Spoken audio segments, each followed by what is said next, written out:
Al Kaline was by no doubt a legend. Right from when he hit the scene, he had people rattled. And they also got a little mad at me because I took a job, guys. But nobody reaches heights that Al Kaline did without making a few enemies. He had quite a few haters, but he had strong feelings himself. The 85-year-old Hall of Famer has finally revealed 5 people he hated the most. Starting our list is Cuban-born pitcher Luis Tiant. He was known for his wild delivery and endless arsenal of breaking balls and had his own legend. He started his career with the Cleveland Indians in 1964, later becoming a cult hero with the Boston Red Sox in the 1970s. Tiant's numbers were impressive: 229 wins, a career ERA of 3.3, and the swagger of someone who knew he could beat anyone on a good day. His windup looked like chaos, twisting and turning, pausing mid-motion, but the results were pure calculation. When Kaline faced Tiant, the plate became a chessboard, and both men knew every move mattered. Al Kaline was the kind of baseball player who made greatness look ordinary. From the moment he broke into the majors with the Detroit Tigers in 1953, fans knew he wasn't just another outfielder. He was smooth, almost too smooth, a precision hitter who could read pitchers like open books. By the time his career settled into its golden stretch, he had over 3,000 hits, 399 home runs, and a batting average that hovered near .297. Opposing pitchers both respected and feared him because Kaline had no glaring weakness. He could take a fastball inside, stretch a single into a double, and turn a routine play in right field into something that belonged in Cooperstown. Their rivalry was born in the late 60s, a time when the American League was packed with talent and pride ran hotter than the summer air. Kaline, the gentleman of Detroit, faced Tiant multiple times between 1964 and 1974, and while the stats favored the pitcher slightly, their duels were legendary for the tension. Kaline once said privately, "Tiant wasn't just pitching, he was performing witchcraft." Reporters caught wind of that quote, and it lingered. Tiant laughed it off, saying in his thick accent, "Maybe he just can't hit magic." But beneath the laughter was irritation. Tiant loved showmanship. Kaline despised it. Kaline was traditional, the clean swing, the polite nod, the quiet class. Tiant was pure theater. He would grin from the mound, glance back at the hitter mid-delivery, and sometimes whisper to himself before releasing the ball. It got under Kaline's skin. One story from a 1971 matchup in Tiger Stadium claimed that after striking out for the second time that night, Kaline muttered in the dugout, "He's mocking the game." Tiant, hearing about it later, fired back during a press interview. "If he doesn't like my style," he said, "he can close his eyes." The next time they met, in June 1972, Tiant struck Kaline out twice more. When Kaline finally doubled off him in the 7th inning, he pointed his bat toward the mound, not in celebration, but in defiance. Their personal dislike never turned into open hostility, but everyone in the league knew they weren't friendly. Teammates recalled how Kaline refused to engage in small talk with Tiant during all-star gatherings, while Tiant, ever the showman, would deliberately wink at him during warm-ups. Even years later, when both men were retired and celebrated as legends, the frost never really melted. In one of his final interviews before his passing, Kaline was asked which pitcher frustrated him the most. He smiled politely before saying, "Luis Tiant. He made a mockery of rhythm." Tiant, upon hearing that, laughed and said, "He's still mad because I danced on his timing." It was a rivalry that mixed respect with resentment, two baseball philosophies clashing in the same era. Kaline played the game like a symphony, Tiant played it like jazz. And somewhere between those styles, in the dust of the batter's box and the spin of a breaking ball, their feud became part of baseball's untold folklore, a duel between grace and chaos that never really ended. But this next person managed to turn Kaline's dislike for him into love. Player number 4 is former teammate Rocky Colavito. You see, Al Kaline arrived in Detroit as the hometown prodigy. Rocky Colavito arrived in Detroit under a very different spotlight. He had led the American League with 42 home runs in 1959, and on April 17, 1960, he was traded to the Tigers from Cleveland in a blockbuster swap for Harvey Kuenn, a move that changed the room and changed the city. Suddenly, the Tigers' right field held two very different stars: Kaline, the polished technician, and Colavito, the powerful slugger, who brought the kind of thunder that could turn a game with one swing. At first, the fit felt awkward. Kaline was the club man, the player who embodied Detroit's patience and polish. Colavito was the mercurial thunderbolt who demanded attention and who had come from a Cleveland fan base that still loved him like a folk hero. Teammates and writers noticed tension in those early weeks of 1960 when roles and rhythms had to be rebalanced. The lineup that formed in 1961 with Kaline, Colavito, Norm Cash, and others promised fireworks, but it also forced two big personalities to share the same right field shadow. Fans cheered the raw power Colavito provided while quietly relying on Kaline's consistent excellence to hold the innings together. The clubhouse chatter turned from cool politeness to grudging respect by the middle of the 1961 season when the pair were producing runs and making Detroit relevant again. In the summer of 1961, Colavito slammed 45 homers and drove in 140 runs, while Kaline stayed a model of consistency in the heart of the order. Kaline learned to appreciate what Colavito's raw power did for the team's identity. Kaline would later reflect with a careful smile that the Strikers' thunder had been exactly what the Tigers needed to wake up a lineup. Colavito admitted that there were nights he leaned on Kaline's example of preparation and polish. One imagined exchange had Kaline saying, "He forced me to adapt and to be ready for anything," and Colavito answering, "Al taught me the value of doing it right every time." But on some occasions, Al Kaline didn't exactly learn to get along well with people he should have. At number 3, we have Chuck Dressen. His rise began long before the Tigers ever called his name. Dressen, a former infielder who played in the majors during the 1920s, transitioned into managing with a knack for quick decisions and an old-school toughness that made players respect him, even if they didn't always like him. His most famous chapter came with the Brooklyn Dodgers, where he managed from 1951 to 1953. Under his leadership, the Boys of Summer became a powerhouse, led by Jackie Robinson, Duke Snider, and Pee Wee Reese. In 1952 and 1953, Dressen guided the Dodgers to back-to-back National League pennants, finishing first both years and narrowly losing the World Series to the Yankees each time. Before joining Detroit, he also managed the Washington Senators from 1955 to 1957 and worked as a coach for the Yankees and the Braves, where his experience contributed to their 1959 National League pennant. By the time the Detroit Tigers hired him, Dressen was seen as a seasoned veteran who could bring order to a team in chaos. In 1963, Dressen replaced Bob Sheffing, who had presided over one of the most disappointing periods in Tigers history. Under Sheffing, the team had fallen into mediocrity, finishing 8th in the American League in 1962 with a 60-94 record, one of the franchise's worst showings in years. The season-by-season reality that followed made their relationship one of the more awkward partnerships in Tiger lore. At first, the dynamic was practical. Dressen stepped in mid-June 1963 and steadied a floundering club. He was the kind of manager who talked baseball as craft and calculus, the kind of man who watched you until he decided what you were worth. Dressen praised Kaline lavishly in public, calling him the best player he had ever managed and praising his all-around ability. Yet privately, the fit was never seamless. Kaline preferred routine, respect for preparation, and a sense that the manager had his back. Dressen was more volatile and more willing to publicly question performance, and that difference began to change. The cracks showed up in small things that mattered. In spring training of 1964, Kaline bristled at a Dressen insistence on early morning workouts. For a veteran managing nagging injuries and a long career, the added grind felt needless and punitive.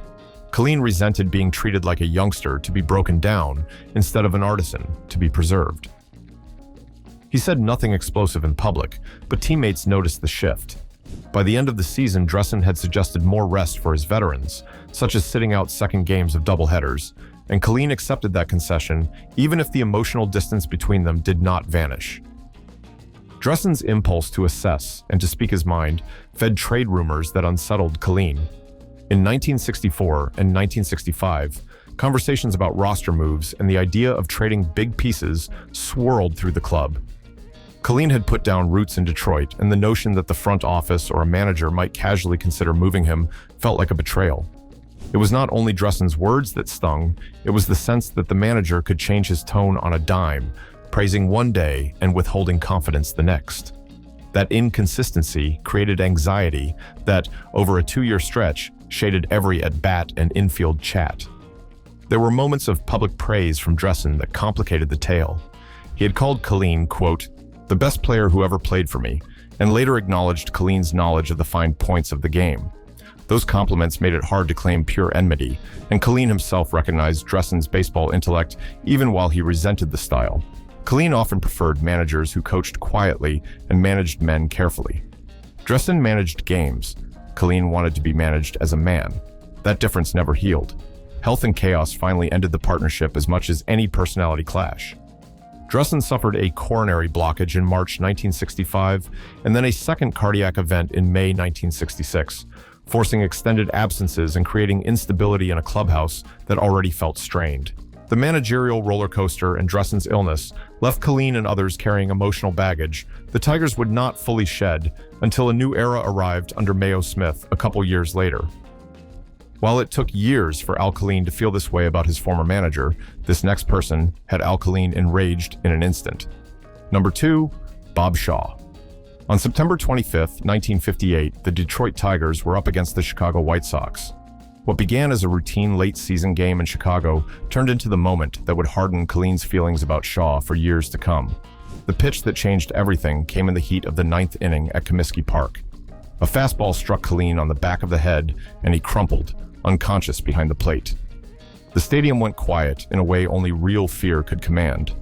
Trainers carried Kaline off on a stretcher, X-rays were taken, and the worry in Detroit was immediate and raw. Kaline missed the next game, but he returned quickly, a fact that masked how shaken he had been by the blow. The image of the man who usually stood so controlled and calm, lying motionless, stayed with teammates and fans alike. What followed was less about medical records and more about feeling. Kaline never spoke in measured press releases about grudges, but people around the club could read him easily. In private, he did not hide the anger that the pitch had provoked. He saw the beaning as more than an accident. Where some shrugged and called it an inherent risk of the game, Kaline felt singled out, vulnerable in a way that made him sharp and resentful. He stopped treating Shaw as just another opponent. In clubhouses and on road trips, his conversations about inside pitching took on a personal edge. Shaw, for his part, maintained that the pitch was not malicious. Contemporary accounts captured his insistence that he had been aiming for the inside part of the plate, that hitters crowded it and accidents happened. Whether he intended harm or not, the hit became a dividing line. Kaline's teammates remembered a change in how he approached White Sox starts. He dug into at-bats with a quieter intensity, and whenever he faced Shaw, the dugout watched like it was a chess match with heat under the surface. In the telling that followed, words hardened into legend. Kaline was quoted in later years as saying he was lucky his helmet had done its job and saved him from worse injury. Shaw's own recollections, as recorded in some retrospectives, stressed regret that anyone got hurt on his watch and a desire to move past the episode. Those public lines did not bridge the private gulf. The collision of Kaline's pride and the blunt reality of having been knocked out left a scar you could feel in the way he watched opposing pitchers. When the season closed, statistics tried to flatten the moment into numbers. Kaline's batting average and power stayed elite, and Shaw kept turning in starts for the South Siders. But memory kept the night alive. Fans who remembered the image of Kaline carried a new story about him. He was not just elegant, he was fragile and human in a way that made his achievements mean more. For Kaline, the resentment was simple and direct. He believed a pitcher should protect the batter's life, even as he sought to dominate him. For Shaw, the pitch remained an unfortunate slice of a career built on daring inside work.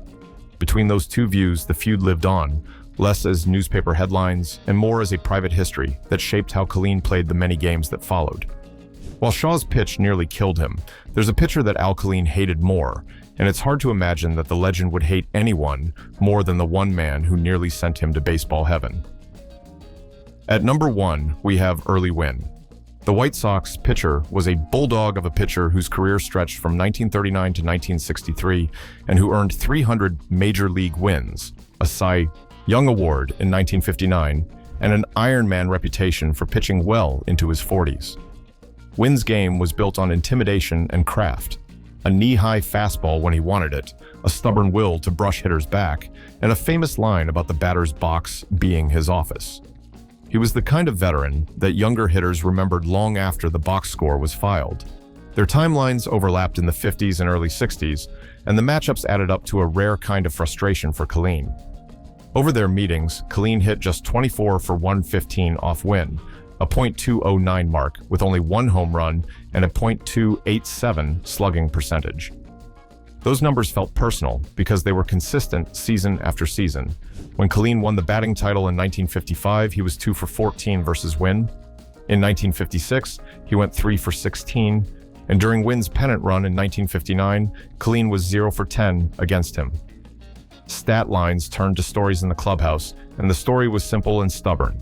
Wynn had Kaline's number. Kaline had spoken plainly about the pitchers who had given him trouble. When asked by reporters to name the toughest hurlers he faced, he listed names that included early Wynn. For a hitter who revered timing, command, and consistency, Wynn's nastiness registered as something more than a mere matchup problem. Kaline respected great pitching, but he did not like being made to look helpless. That quiet dislike steeped into a real dread every time Wynn took the mound. Wynn himself explained his approach in blunt, almost theatrical terms. He said that the tiny space between the white lines belonged to the pitcher when he was working, calling the batter's box "my office," and warning hitters that they would be intruding if they crowded it. That attitude translated into a brand of pitching that made veterans like Kaline feel pressured into mistakes or into taking pitches they did not want. Wynn's relentlessness did not require chicanery. His strategy was a steady pressure that forced hitters out of rhythm. There were individual nights that encapsulated the rivalry. In 1959, the year Wynn led the White Sox to the American League pennant and won the Cy Young Award, Kaline never managed a hit off him in 10 at-bats, a small but bitter point in a season Kaline otherwise dominated. Years later, when Wynn finally recorded his 300th victory on July 13, 1963, the two men still crossed paths. In the final meeting that season on September 1, 1963, Wynn came in relief and got Kaline to fly out to right field. Even Wynn's final milestones threaded through the Tigers' calendar like reminders of how often he had made life difficult for Detroit's star. Beyond numbers, there was tone. Kaline hated the way Wynn treated the plate as a war zone because it undermined the quiet craft Kaline valued. He mentioned Wynn in lists of the toughest pitchers he faced, and teammates remembered how Kaline's jaw would tighten when the lineup card read Wynn, White Sox, or Indians.